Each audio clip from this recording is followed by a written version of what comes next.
Zaman akhir zaman ini adalah zaman fitnah. Orang tidak lagi dapat mengukur kebenaran dengan teori, tidak lagi dapat mengenali kebenaran. Berbagai macam titel sekolah, satu-satunya yang dapat diharapkan membuat kita menjadi mengerti tentang hak dan batil, tentang bengkok dan lurus, tentang yang benar dan yang salah, hanyalah bimbingan dari Allah Subhanahu wa ta'ala. Man qara'a surat Al-Kahfi, siapa yang membaca surat Al-Kahfi yaumal Jumu'ah, malam Jumat, siang Jumat, sore Jumat, adha'allahu lahu min nur, Allah terangi dia dengan cahaya pencerahan, ma bainal jumu'ataini, antara dua Jumat. Siapa yang menghafal 10 awal surat Al-Kahfi, Allah selamatkan dia dari Dajjal. Dajjal penuh dengan kepalsuan. Benar kata dia, ternyata salah. Salah kata dia, ternyata benar. Maka dalam amalan harian, selesai innaka hamidum majid, kita meminta kepada Allah, Allahumma ighfir li ma qaddamtu wa ma akhartu wa ma asrartu wa ma a'lantu wa ma asraftu wa ma anta a'lamu bi minni, antal muqaddim wa antal muakhir, la ilaha illa anta subhanak inni kuntu minaz zalimin. Setelah mohon dosa diampunkan, setelah mengaku di hadapan Allah bahwa kita zalim, maka minta perlindungan dari Allah. Allahumma inni a'udzubika min azabi jahannam, jauhkan aku dari azab jahannam, wa min azabil qabri, jauhkan aku dari azab kubur, wa min fitnatil mahya wal mamat, jauhkan aku dari azab hidup dan mati, wa min syarri fitnatil masihid dajjal, jauhkan aku, selamatkan aku, buat aku mengerti tentang hakikat kebenaran, tanamkan dalam hatiku cahaya. Dengan cahaya itu aku dapat mengenali antara hak dengan batil, karena tak ada satu pun lagi yang dapat dipercaya. Profesor tak dapat dipercaya, ulama yang mengaku-ngaku ulama pun tak lagi dapat dipercaya. Satu-satunya yang dapat dipercaya hanya bimbingan kebenaran dari Allah, dan bimbingan itu akan datang turun kepada orang-orang yang meminta kepada Allah, arinal haqqa haqqa, tunjukkan pada kami wahai yang benar itu adalah hak, warzuqna ittiba'ah, berikan kami kekuatan, berikan kami keberanian, berikan kami ketegaran untuk mengikutinya. Wa arital batila wa arinal batila batila, tunjukkan pada kami bahwa yang batil itu adalah salah, warzuqna ijtinabah, berikan kami kekuatan, berikan kami semangat, berikan kami pencerahan agar kami dapat mengenali kebatilan, bukan sekedar tahu bahwa ini batil, tapi juga punya keberanian untuk menjauhinya. Banyak manusia, tapi banyak yang tak dapat mengenali mana hak mana batil. Ada yang tahu mana hak mana batil, tapi di sana ada maslahat kepentingan pribadi, kepentingan golongan, kepentingan organisasi, kepentingan partai, kepentingan keluarga, sehingga kebenaran tertutupi hanya karena kenikmatan sesaat, sementara Israel datang merenggut nyawa, mencabut nafas terakhir dalam keadaan su'ul khatimah. Dunia ini sejak dari zaman Adam alaihissalam sampai hari ini diisi oleh orang-orang baik, juga diisi orang jahat. Ada Qabil, ada Habil, ada Ibrahim, ada Namrus, ada Musa, ada Fir'aun, ada Isa, ada Yudas Iskariot, ada Sayyidina Muhammad sallallahu alaihi wasallam. Tapi juga ada Abu Jahal, Abu Lahab, Abu Talib, Abu Sufyan. Di akhir hayatnya tetap mengakui asyhadu an la ilaha illallah wa asyhadu anna Muhammadan Rasulullah. Ada yang baik tapi tak mau mengungkapkan kebaikannya. Yang paling mengerikan adalah di mata manusia dia katakan dia baik, tapi ternyata dia memiliki pintu dua, berlobang dua.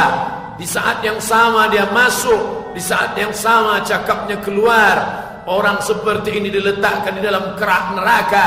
Innal munafiqin, orang-orang munafik, fid darkil asfal, dalam keraknya neraka jahannam, khalidina fiha abada, mereka akan kekal selama-lamanya di dalam azab Allah Subhanahu wa ta'ala.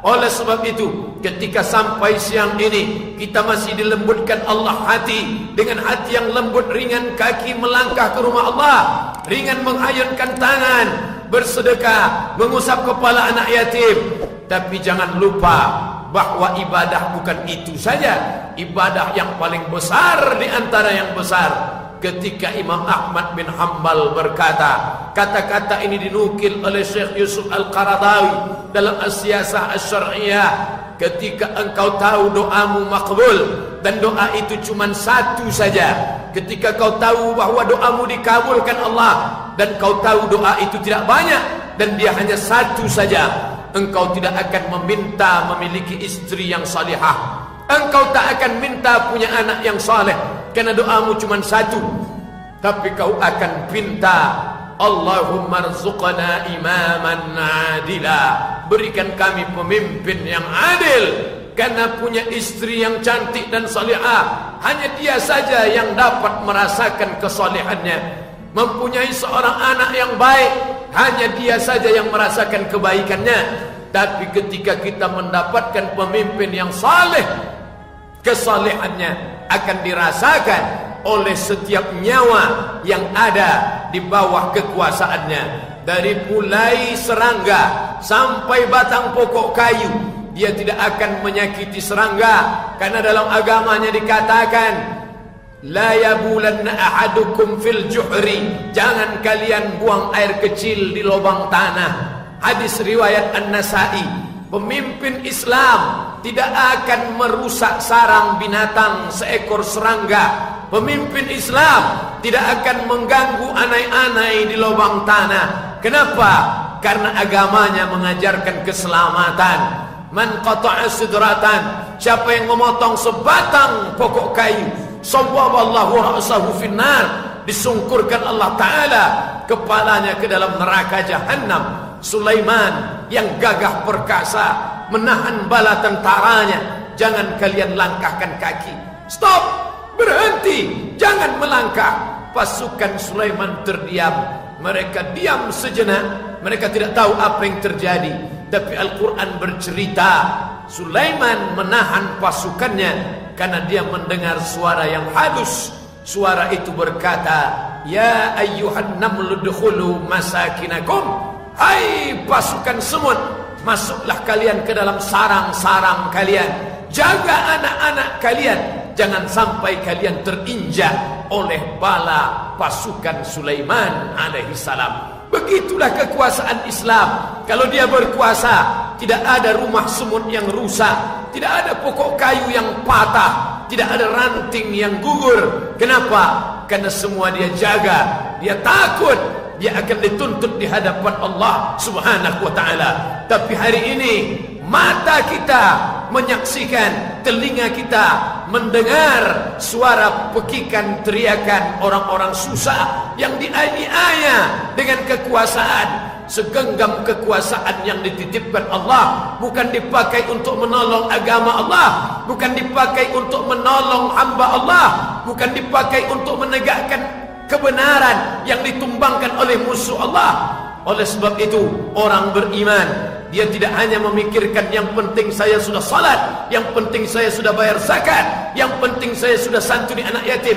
Belum. Sebelum engkau punya perhatian terhadap kekuasaan, Al-Imam Asy-Syahid Hasan Al-Banna berkata, Al-Muslim, seorang Muslim, lan yutimma islamahu, dia belum menyempurnakan Islamnya, illa ayyakuna siyasiyan ba'idan nazar an syu'uni ummati muhtamman biha wa ghuyuran 'alaiha, muhtamman biha wa ghuyuran 'alaiha. Seorang muslim tidak dikatakan sempurna keislamannya sebelum dia memperhatikan masalah kekuasaannya. Di pundak siapa dia titipkan, kepada siapa dia amanahkan. Karena ketika dia berikan kepada yang tidak amanah, dia akan dituntut di hadapan Allah.